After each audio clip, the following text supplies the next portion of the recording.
চুরিকাঘাত করবার চেষ্টা করো, ইতিহাস থেকে নির্মূল হয়ে যাবে তোমরা। ইনশাআল্লাহ আমাদের শপথ হবে আজকের, রক্ত দিয়ে কেনা জুলাই, রক্ত দিয়ে আমরা রক্ষা করবো ইনশাআল্লাহ। ইনকিলাব জিন্দাবাদ, ইনকিলাব জিন্দাবাদ। জাতীয় সংসদে বিরোধী দলীয় নেতা সহ অন্যান্য 11 দলীয় শীর্ষ নেতৃবৃন্দ, সংগ্রামী বিক্ষুব্ধ আমার রাজপথের সংগ্রামী জনতা, জুলাই বিপ্লব হয়েছিল, দেড় সহস্রাধিক তাজা প্রাণ বাংলার রাজপথে লুটিয়ে পড়েছিল। প্রজন্মের বীর যোদ্ধারা বুকের রক্ত দিয়ে বাংলার রাজপথকে ধুয়ে মুছে পবিত্র করেছিল। জুলাই বিপ্লবের চেতনা ছিল বৈষম্যহীন এক নতুন বাংলাদেশ গড়বে। জুলাই বিপ্লবের চেতনা ছিল বুকের রক্ত দিয়ে জীবনের বিনিময়ে বিপ্লব এবং অভ্যুত্থানের মধ্য দিয়ে বিতাড়িত ফ্যাসিবাদ আর বাংলার মাটিতে ফিরে আসতে পারবে না। আমরা আজ 23শে জুন ঐতিহাসিক পলাশী দিবস, যেদিন বিশ্বাসঘাতকতা এবং গাদ্দারির মাধ্যমে বাংলার চির উন্নত স্বাধীন নবাব সিরাজউদ্দৌলার কাছ থেকে বাংলার ক্ষমতার মসনদ কেড়ে নিয়েছিল লর্ড ক্লাইভের দল। আজ এই ঐতিহাসিক দিবসে বিজয়নগরের প্রান্তে দাঁড়িয়ে আমরা বলতে চাই, যে রক্ত দিয়ে আমরা জুলাই বিপ্লব ঘটিয়েছি, যে রক্ত দিয়ে ফ্যাসিবাদকে বিতাড়িত করেছি, জীবন দিয়ে হলেও বাংলার মাটিকে ফ্যাসিবাদ মুক্ত রাখবো ইনশাআল্লাহ। এটাই আজ আমাদের শপথ। আমরা আমাদের জুলাই বিপ্লব সহ 15 বছরের ফ্যাসিবাদ বিরোধী সংগ্রামের অন্যতম সহযোদ্ধা বাংলাদেশ জাতীয়তাবাদী দল বিএনপি নেতৃবৃন্দের কাছে সবিনয়ে আবেদন করতে চাই, আহ্বান জানাতে চাই, ফ্যাসিবাদের বিরুদ্ধে লড়াই করে বাংলাদেশ স্বাধীনতা অর্জন করেছে।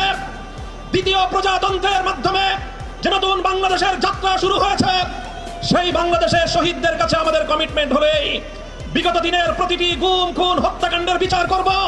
আমরা বিচার করব 2009 সালের পিলখানা ট্র্যাজেডির, আমরা বিচার করব আল্লামা দেলোয়ার হোসেন সাঈদীকে মিথ্যা মামলার মাধ্যমে রায় দিয়ে শত প্রাণকে ঝরিয়ে দেওয়া গণহত্যার, আমরা বিচার করব শাপলা চত্বরে সংগঠিত গণহত্যার, আমরা বিচার করব বিরোধী দলীয় দেশপ্রেমিক নেতৃবৃন্দকে মিথ্যা মামলার মাধ্যমে জুডিশিয়াল কিলিং এর নামে প্রতিটি হত্যাকাণ্ডের, আমরা বিচার করব 2021 সালের মোদী বিরোধী আন্দোলনে শাহাদাতপ্রাপ্ত বীর শহীদদের, আমরা বিচার করব 2024 সালের প্রতিটি হত্যাকাণ্ডের ইনশাআল্লাহ। যদি বিএনপি এই হত্যাকাণ্ডগুলোর যথাযথ বিচার করতে না পারে, আগামীর বাংলাদেশের কাঠগড়ায় বিএনপিকে আসামির কাঠগড়ায় দাঁড়িয়ে যেতে হবে। 24-এর বিপ্লব পরবর্তী বাংলাদেশে বাংলার তরুণদের হৃদয়ের স্পন্দন, বাংলাদেশের কিংবদন্তি তরুণ নেতা শরীফ ওসমান হাদিকে হত্যা করে হত্যাকারীরা ভারতে গিয়ে জামাই আদরে প্রতিপালিত হচ্ছে। সেই হত্যাকারীদেরকে বাংলাদেশে হস্তান্তর করো। যদি তোমরা সেটা করতে ব্যর্থ হও, আমরা ভারতকে সেজন্য অভিযোগের কাঠগড়ায় দাঁড় করিয়ে দেব। আমার আখেরি পয়গাম, যেই ফ্যাসিবাদ বিতাড়িত হয়েছে, সেই ফ্যাসিবাদ আর বাংলাদেশে পুরনো রূপেও ফিরবে না, নতুন রূপেও ফিরতে আমরা দেব না।